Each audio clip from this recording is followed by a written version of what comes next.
What up, y'all? It's your boy Aaron. We here, 404 Heelz. We doing a 3-ups, 3 downs, WWE SmackDown, October 25th edition. It's gonna start the show. We gonna start with an up. It's Randy Orton coming straight through. They got him walking in the back. He's walking through Gorilla. He's about to walk through, make that turn. What's he do? Oh shit, my bad. What's he do? He stops, goes, talks to Triple H. They have a little discussion. Triple H is like, yo, bro, like, go to the ring. Go to the ring. Go do your thing. So they go to the ring. He's doing his thing. They're walking.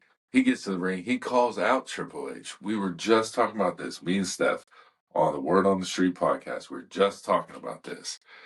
We were just talking about how Triple H is kind of like off screen, doesn't really come to the ring, doesn't really do the on screen thing. And now, boom, right after we talk about it, the next day, this man's coming out and cutting a promo with his old buddy, his old pal, Randy Orton, who he's trying to protect. He said, I'm not doing it to save KO. Because Randy's like, you're doing it. You're doing it to save KO. You're doing it to save KO. He's like, I'm not doing it to save KO. I'm doing it to save you. There's that thumbs up. He's like, I'm doing it to save you. You're the one. Kevin gets unhinged. And then Randy gets into this whole, I need a cerebral assassin. I need that guy. I need the game. I don't need Hunter, the CEO, COO, blah, blah, blah.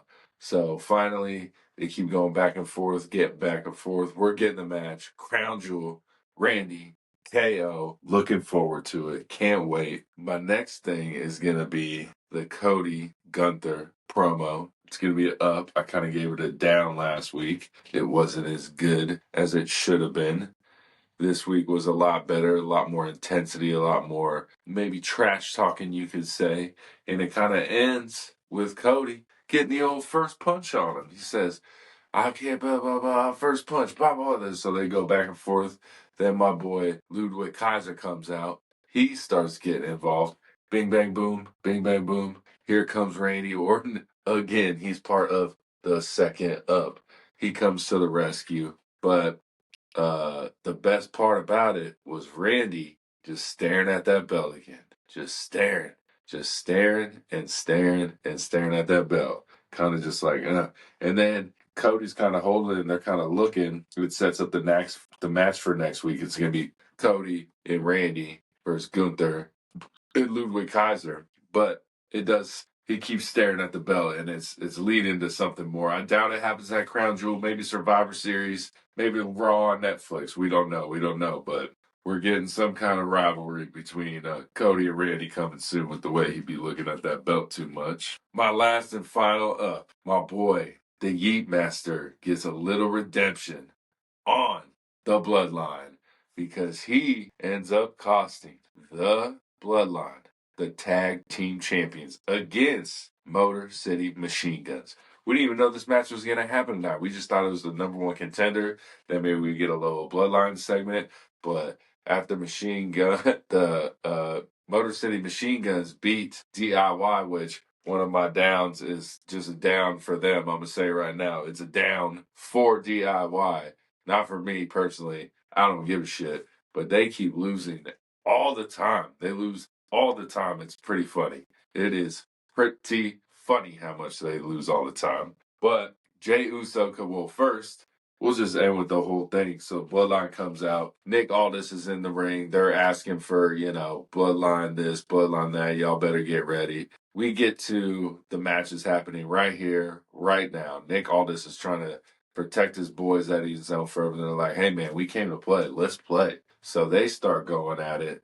They're getting a match. Guess who shows up? Jimmy Uso. He shows up. Super kick. He's getting beat a little bit.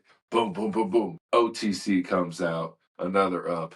We always give it up when we see Roman. He comes out.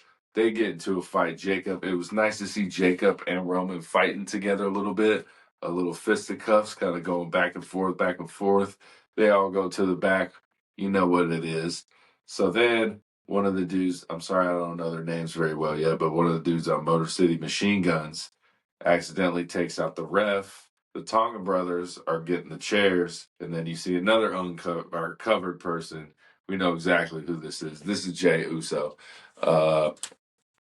His awesome finish. He comes in, super kick, hits with some chairs. Motor City Machine Guns hit their finisher. 1, 2, 3. Boop, boop, boop. We get a little celebration, but there's a little time left on the clock, a little time left in the show. And that is when Jimmy comes out from the back and he slowly starts walking to the ring again, gets in the ring slowly, and then boom, huge pop. The brothers embrace. Oh, cheering. Yeet, yeet, yeet. It was crazy. It was awesome. They're so over. It's crazy. It went from being booed to being so motherfucking over. It's crazy. But then we get Roman standing at the tunnel and it gets kind of weird. But then I pre-recorded, so I got cut. So I don't know if y'all got cut. I'm going to have to look it up. But I recorded this right after I watched it. I probably should have looked it up. But we'll see if anything got cut from like NXT, with the DVR record, if you will.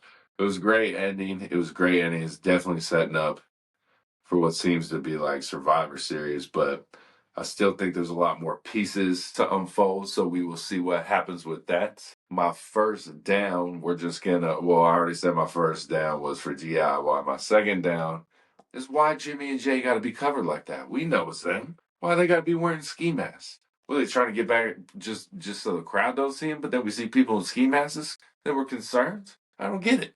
Why they got to be wearing that shit?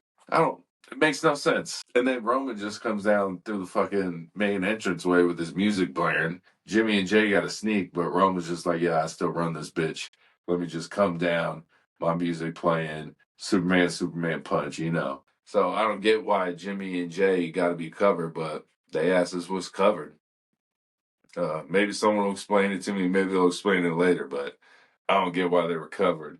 And then my last down was basically the start of the show. After the Randy segment and everything, but the first match, we get so excited. So excited. I was so thrilled for this Game 7 match between Andrade and Carmelo Hayes, with LA Knight as a special guest referee. And LA Knight just ruined the match. And I love LA Knight. I should have been wearing my LA Knight shirt.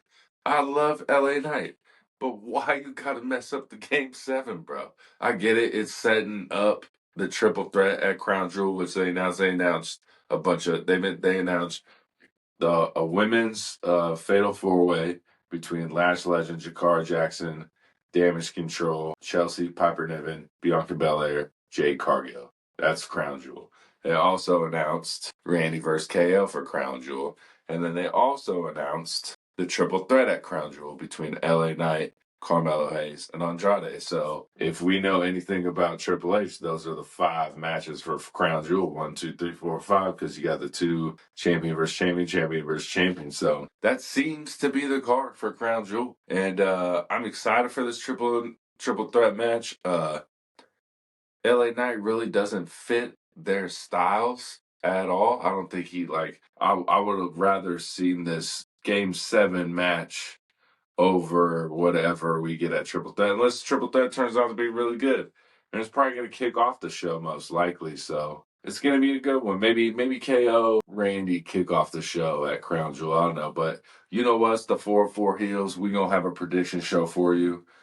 I may have a prediction show for Halloween Havoc. We shall see if I got time. Kind of the wedding anniversary, 6 years tomorrow. So we shall see. Love you, baby. But those are my 3 ups, 3 downs. Like I said, 1 up, Randy. 2 up, Gunther, Cody promo. 3 up, Jey Uso screwing the Bloodline. Just that whole ending to SmackDown. Super, super epic. First down, Game 7 get ruined. Second is why Jimmy and Jey got to be covered. I don't get it. Honorable mention for a down, we're going to say, is Candice LeRae and whatever she's got going on with Naomi. I just don't think it fits. Maybe it will later. We don't know.